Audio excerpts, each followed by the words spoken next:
Jenny, ouvintes, nessa edição a gente já trouxe a informação de que a matrícula dos candidatos aprovados na UFAM por meio do SISU do governo federal está suspensa por tempo indeterminado.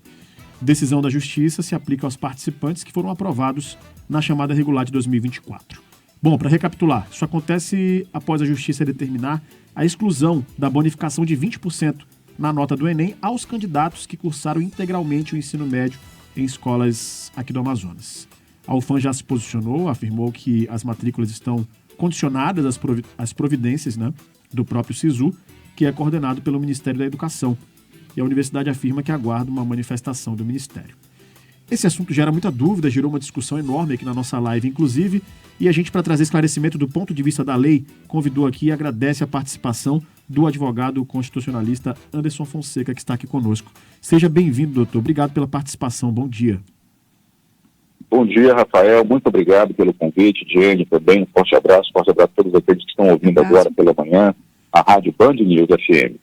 Doutor, a gente queria entender o que diz a lei. A gente teve a decisão que mais cedo foi noticiada aqui, e a decisão dá conta do seguinte, de que a bonificação aos estudantes do Estado é uma afronta à Constituição Federal, uma vez que é proibido criar distinções ou preferências entre brasileiros. A discriminação não pode ser feita, discriminação nenhuma pode ser feita entre os estudantes simplesmente em razão da área espacial em que estejam sediados. Essa foi a justificativa, o argumento para a decisão judicial que suspendeu essa bonificação de 20%, e a gente quer entender, afinal de contas, é constitucional ou não essa bonificação, mesmo que muita gente entenda como uma espécie de tentar estabilizar, tentar dar uma paridade para alunos daqui e de fora. Então, a gente tem que entender que essa bonificação ela foi criada com base na lei de cotas, que não é de hoje, é de 2012, a lei 12.711.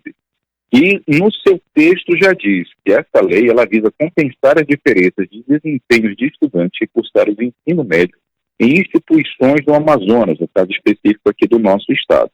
E aí, como você bem está colocando, e outros ouvintes até já mencionaram, a lei de cotas ela veio para tentar colocar aí os pratos da balança em equilíbrio. Se nós formos levar isso daí a fundo, existe uma discussão muito grande acerca da qualidade de ensino. Se a qualidade de ensino fosse melhor, nós não precisaríamos de cotas, nós não precisaríamos colocar bonificações, nem nada nesse sentido. Infelizmente, nós ainda não estamos nesta realidade. Então, para poder equacionar as coisas e colocar aí os pratos da balança em nível de igualdade, tendo em vista que o sistema unificado do SISU ele acaba pegando notas do país inteiro, de alunos que fazem o Enem, enfim, é o processo de entrada vestibular para as universidades em todos os estados, você acaba tendo que criar mecanismos para tentar, de alguma maneira, equalizar isso daí. E no nosso caso específico, acabou se criando aí essa bonificação para aquele aluno que é egresso das nossas instituições públicas, instituições de ensino aqui do estado do Amazonas. A juíza classificou essa regra da UFAM como afronta à Constituição Federal, fala que proíbe distinções entre brasileiros, preferências entre si, principalmente levando em conta a questão do critério regional, o critério geográfico.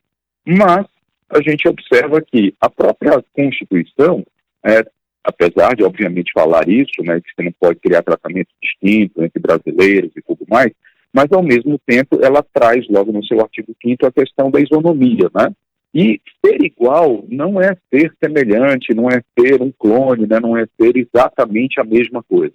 Você tem que levar em consideração as disparidades, E dentre as questões que são díspares, as disparidades regionais também se fazem presentes.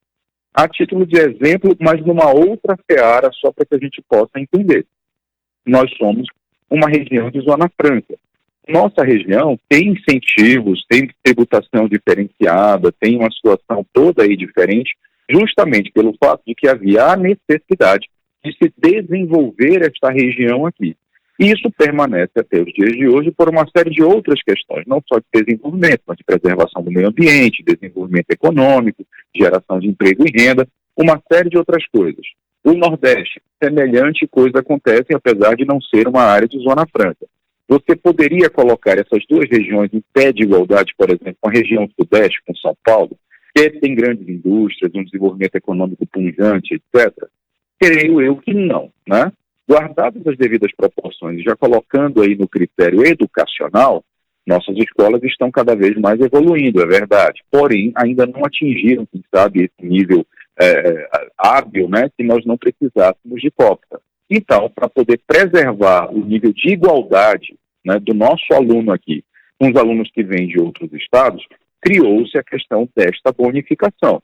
E aí, nesse sentido, né, no meu modesto entender, não se estaria violando a Constituição, muito pelo contrário, estaria se dando efetiva aplicabilidade, aquilo que ela prevê, né? Que é uma igualdade fática, não é uma igualdade somente perante a lei, né? Uma igualdade fática. Eu tenho que pegar aquele que necessita nesse momento de um certo auxílio, colocá-lo em pé de igualdade com aquele que tem, de repente por questão de desenvolvimento ou uma situação mais beneficiada, o seu acesso mais hábil, mais facilitado, melhores notas, enfim, o que quer que seja. De novo, isso daqui é uma situação que nós já sabemos, discutimos sempre, é um paliativo, né? Não é para ser sempre assim. Idealmente, nós teríamos que ter um desenvolvimento educacional tal que nós não precisássemos de cotas, né? Mas, enquanto esse dia não chega, para que a gente possa aí equalizar esses pratos da balança, é necessário, então, que medidas como essa aconteçam. E os critérios aí são os mais variados. Nós escolhemos aqui um critério educacional regional. Aqueles que estudaram aqui nas escolas de ensino médio do nosso estado acabam recebendo essa bonificação. Aqueles que não estudaram acabam não tendo essa mesma bonificação, mas concorrem, né, dentro do número de vagas de maneira normal. Doutor Anderson, então, baseado no que o senhor falou, podemos dizer que a própria Constituição defende essa bonificação? O meu modesto entendimento é que sim, né? Apesar de ter muita discussão acerca desse assunto, apesar de ter muita questão aí em contrário, né? Muitas pessoas acabam dizendo que a própria lei de cotas é inconstitucional e tudo mais, mas ela já está em vigor já tem um certo tempo, né? De 2012, nós estamos em 2024, então ela tem 12 anos que já vem sendo aplicada, né? E já foi declarada a sua constitucionalidade, né? Então, ela está consentânea com a Constituição. A grande questão que a juíza, né, acabou colocando na sua decisão é exatamente o critério, né, que foi utilizado, que seria o critério regional. E aí, com isso, não se estaria dando aí devida isonomia, né, para aqueles indivíduos que vêm, aqueles alunos que vêm de outro estado, de outros estados. E aí, seria um privilégio, estaria se bonificando, né, na acepção própria da palavra, aquele aluno que estudou aqui no estado do Amazonas. Mas, como eu estou falando, né, a lei de cotas ela visa trazer aí um equilíbrio dos pratos da balança. E, nesse caso, de alguma maneira, criou-se um critério que vai equalizar isso daí com base no critério educacional regional. Dou outro exemplo, que também acontece muito corrente nos concursos públicos, né, aí já numa outra seara, mas ainda falando sobre admissão, né? Os concursos para os serviços públicos aí, estaduais, né, Ministério Público, Defensoria, Tribunal de Justiça, em alguns estados, colocam no seu programa, né, de provas questões que são muito peculiares daquele estado, daquela região. Alguns anos atrás, o Tribunal de Justiça de Santa Catarina colocou lá, dentro do rol de provas para admissão, que você tinha que responder questões sobre história e literatura de Santa Catarina. Você tinha que responder questões sobre geografia de Santa Catarina e tal. Bom, isso daí, obviamente, quem é da região ali, estudou em escolas dali, enfim, tem toda a sua vida naquela região, vai saber responder isso com bem mais facilidade do que, por exemplo, um aluno que vem, ou um concursando que vem aqui do Amazonas. Ele vai ter que estudar uma milhazinha a mais, né, para poder entender como é que é a história, a literatura daquela região, se ele quiser fazer a prova e ser admitido. E assim já aconteceu em outros estados também. Aqui e ali colocam uma outra situação de cunho regional, né, para muitas vezes dar uma bonificação sem dizer que isso é uma bonificação. O nosso estado acabou adotando uma via mais direta, né? Poderia ter colocado exatamente essa situação que eu estou colocando. De repente, provas específicas sobre a realidade do povo do Amazonas, do interior, sobre questões geopolíticas do Amazonas, sobre questões de história, literatura, enfim, mais acentuadas, dando uma pontuação maior, né? Não se escolheu esse caminho, se escolheu a bonificação educacional com critérios regionais. Então, estudou aqui no estado do Amazonas, isso daí já teria, né, um peso diferenciado no que diz respeito à admissão, mas essa diferença levaria ao equilíbrio, vamos dizer assim, da balança, né? Já que a prova é a mesma para todos os alunos, independente de onde eles tenham vindo, né? Aí só sobrou realmente essa questão de tentar bonificar de uma outra maneira para poder atender o egresso das escolas aqui do nosso estado, para que eles possam se igualar em nível de competitividade com aqueles alunos que vêm de outros estados.